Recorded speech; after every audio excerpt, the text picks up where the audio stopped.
ಇನ್ನು ಪ್ರಮಾಣ ಸ್ವೀಕರಿಸಿ 4 ದಿನ ಆದರೂ ಸಚಿವರಿಗೆ ಖಾತೆಯ ಭಾಗ್ಯ ಅಂತೂ ಸಿಕ್ಕಿಲ್ಲ. ಖಾತೆ ಹಂಚಿಕೆ ಸಂಬಂಧ ದೆಹಲಿಗೆ ಸಿಎಂ ಡಿಕೆ ಶಿವಕುಮಾರ್ ಅವರು ಹೊರಟಿರುವುದು ಇವತ್ತು ಅಥವಾ ನಾಳೆ ಬೆಳಗ್ಗೆ ಸಿಎಂ ದೆಹಲಿಗೆ ತೆರಳುವ ಸಾಧ್ಯತೆ ಇದೆ.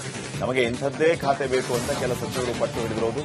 ಖಾತೆ ಹಂಚಿಕೆ ಪಟ್ಟಿ ಫೈನಲ್ ಮಾಡೋದಕ್ಕೆ ದೆಹಲಿಗೆ ಡಿಕೆ ಶಿವಕುಮಾರ್ ಅವರು ಹೋಗಲಿಕ್ಕಿದ್ದಾರೆ. ಬಸವರಾಜ ಹೊರಟ್ಟಿಯವರು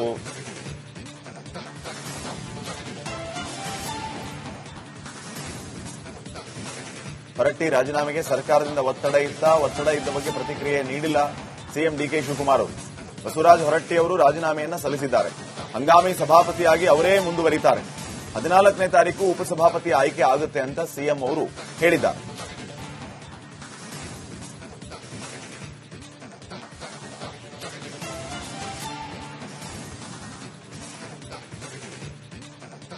ನಮ್ಮ ಸಭಾಪತಿ ಸಾಹೇಬರು ನಾವೆಲ್ಲ ಕೂತ್ಕೊಂಡು ಚರ್ಚೆ ಮಾಡಿದ್ರು.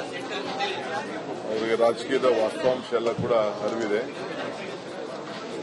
ಅವರೇ ಬಹಳ ಗೌರವದಿಂದ ಇವತ್ತು ರಾಜೀನಾಮೆಯನ್ನು ಸಲ್ಲಿಸಿದ್ದಾರೆ. ಆ ರಾಜೀನಾಮೆ ಕೂಡ ಈಗಾಗಲೇ ಅವರು ಸಲ್ಲಿಸಿ ಅಕ್ಸೆಪ್ಟ್ ಆಗಿ ನಾನೇ ಅವರಿಗೆ ರಿಕ್ವೆಸ್ಟ್ ಮಾಡ್ಕೊಂಡಿದ್ದೀನಿ. ಗವರ್ನರ್ಗೆ ಬರೀತಾ ಇದ್ದೀನಿ.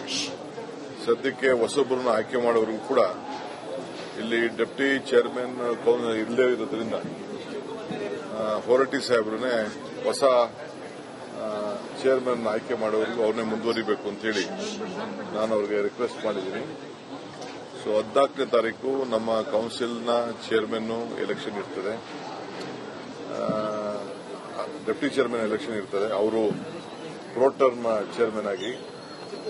ಸೊ ಆಮೇಲೆ ನಾವು ಡೆಪ್ಟಿ ಚೇರ್ಮನ್ ಆದಮೇಲೆ ಅವತ್ತು ಸಾಯಂಕಾಲನೇ ಕೌನ್ಸಿಲ್ ಚೇರ್ಮನ್ ಆಯ್ಕೆ ಮಾಡುವಂತ ಪ್ರಕ್ರಿಯೆಯನ್ನ ನಾವು ಇಟ್ಕೊಂಡಿದ್ದೇವೆ. ನಮ್ಮ ಸಭಾಪತಿ ಸಾಹೇಬರು ನಾವೆಲ್ಲ ಕೂತ್ಕೊಂಡು ಚರ್ಚೆ ಮಾಡಿದ್ರು. ಅವರಿಗೆ ರಾಜಕೀಯದ ವಾಸ್ತವಾಂಶ ಎಲ್ಲ ಕೂಡ ಅರಿವಿದೆ.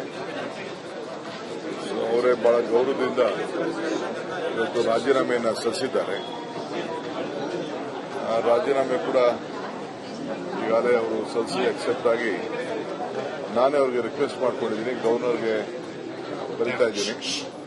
ಸದ್ಯಕ್ಕೆ ಹೊಸೊಬ್ಬರನ್ನ ಆಯ್ಕೆ ಮಾಡೋರಿಗೂ ಕೂಡ ಇಲ್ಲಿ ಡೆಪ್ಟಿ ಚೇರ್ಮನ್ ಇಲ್ಲದೇ ಇರೋದ್ರಿಂದ ಹೊರಟ್ಟಿ ಸಾಹೇಬ್ರನ್ನೇ ಹೊಸ ಚೇರ್ಮನ್ ಆಯ್ಕೆ ಮಾಡೋರಿಗೂ ಅವ್ರನ್ನೇ ಮುಂದುವರಿಬೇಕು ಅಂತೇಳಿ ನಾನು ಅವ್ರಿಗೆ ರಿಕ್ವೆಸ್ಟ್ ಮಾಡಿದ್ದೀನಿ. ಸೊ 14ನೇ ತಾರೀಕು ನಮ್ಮ ಕೌನ್ಸಿಲ್ನ ಚೇರ್ಮನ್ ಎಲೆಕ್ಷನ್ ಇರ್ತದೆ,